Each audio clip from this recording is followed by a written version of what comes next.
জামাতে ইসলাম করাটা আপনার আমার নৈতিক দায়িত্ব। কি দায়িত্ব? নৈতিক দায়িত্ব। কি জন্য?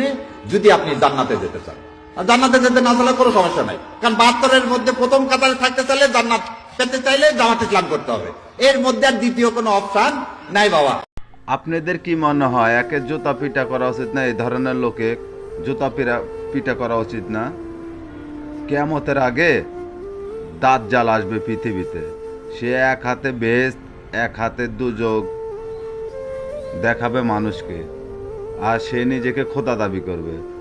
যারা ভয়ে তাকে খোদা দাবি করবে তারা বেঈমান হয়ে যাবে, আর যারা সত্যিকারে ইমানদার তারা ওকে খোদা মানবে না। সে কায়দায় এরা এখন শুরু করতেছে, দাজ্জালি কায়দায় ভোট চাইতেছে, ক্ষমতা যাওয়ার চেষ্টা করতেছে। সে একই কায়দা।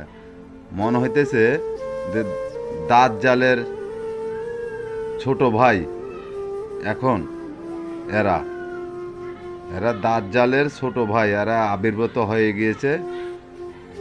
এরা ওই কায়দায় ভোট চাইতেছে, বেচতে টিকিট বেচতেছে।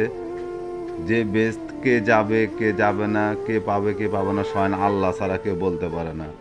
আর এরা বলতেছে দাঁড়িপাল্লাতে ভোট দিলে বেচতে যাবে।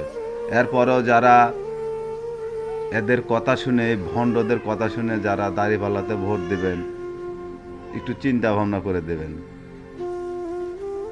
ইসলাম কি এদের ভেতর আছে? এদের কি ঈমান আছে? এগুলো চিন্তা ভাবনা করে ভোট দেবেন। যদি তারপরেও দেন, আমার কিছু বলার নেই। 71 ভুলে যাবেন না।